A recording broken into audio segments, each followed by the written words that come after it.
Tony Beets' entire fleet of loaders is down, waiting for parts. His operation is at a standstill, and he's losing almost $60,000 a day in gold. This year we had nothing but troubles. But the king of the Klondike has a backup plan. On the other side of Paradise Hill, he's left a loader with a seized engine that he wants to bring back to life. I got an engine in the boneyard, so why don't I bring that to the loader, fix the up, and bring it home? Because that'll save us a whole bunch of commotion, bringing the dozer over and all that. That should be quick, put us back on the goal. Tony has a radical plan. Lift that boom up.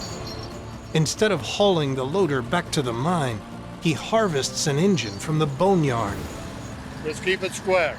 And plans on dropping it into the dead loader. Good. Then driving it back. You can't get beside it.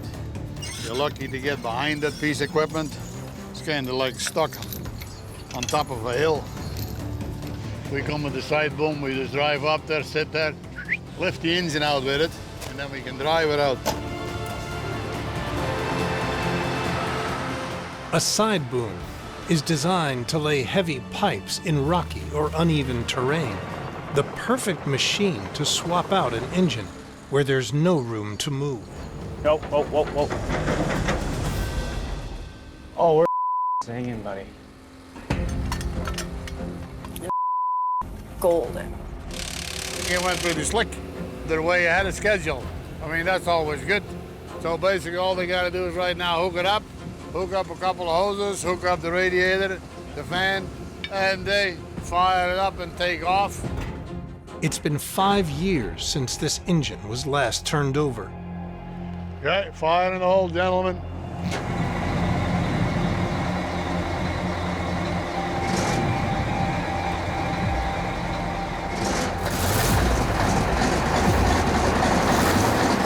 There you go.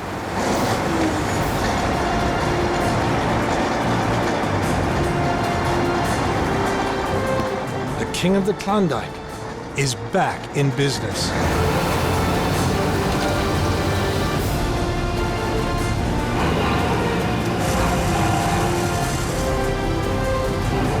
Keep going. Keep going. Holy what the was that?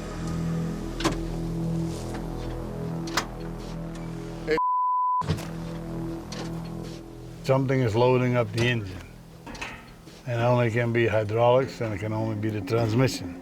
And neither one of them I can see them do it. So just by putting in a new engine doesn't mean the transmission shouldn't kick in, so it's bad altogether, I guess. Tony's failure to resurrect the dead dozer has left his mining operation shut down. Next time I have a bright idea, I'm gonna see a doctor. Thanks. After swapping out the engine on a 988 loader, it seized up. Now, Tony wants to get it back to camp to try one last fix. Tony's plan is for Cody to fabricate a steel tow bar. He'll hitch it to the only piece of machinery big enough to haul the loader off Flat Creek. The 63-ton, 520 horsepower D10 dozer. Well, we're gonna pull the blade off because we don't get much benefit having it on for what we want to do. We're not actually pushing any dirt. All right.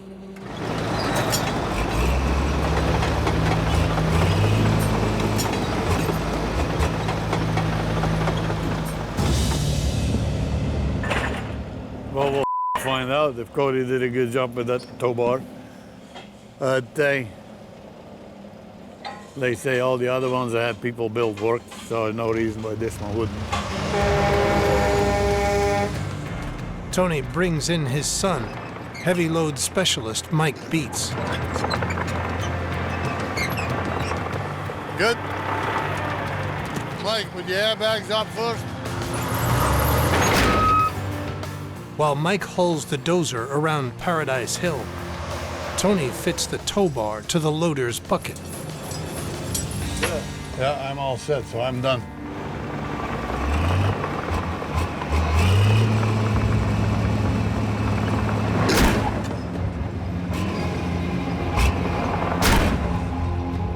Lift the thing up, see what happens. It should work. And we'll find out in a second, I guess. Okay, lift it up a little bit, Mike. It needs to hold all 48 tons of loader. That's good. Hold it, hold it. A little bit at a time. Hold. Okay, pull it.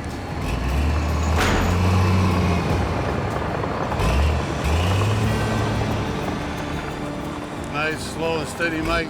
Just keep it going like that.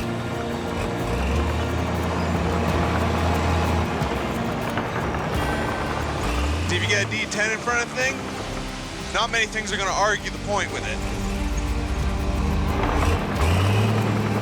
It takes 4 hours for Mike to get the loader 6 miles back to the yard. I should have done this the first time, I guess, but anyway. That went good, Mike, huh? Oh, yeah. It pushed slightly going downhill, and of course it would. a grunt slightly going uphill, but other than that, barely anything. Eaters. Oh, come on, the great big guy like you know what it takes to but eat you. Hello. Now, this loader has been kind of a... Next morning, Kevin's found the problem. I think it should go now.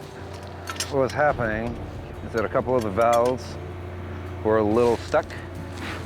Had to pull some of them and they were a real pain to get out. This should mean that the transmission is now free to move, which should allow the engine to move, which should allow the whole thing, to run. Yeah, she should be good to go at this point.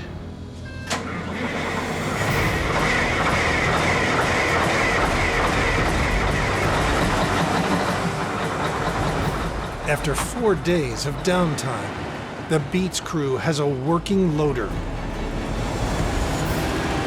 They can finally get back to mining. Thank God that we got the loader. We could finally have a steady run time with the trommel, get back to sluicing, and maybe succeed in Tony's 3,000-ounce goal.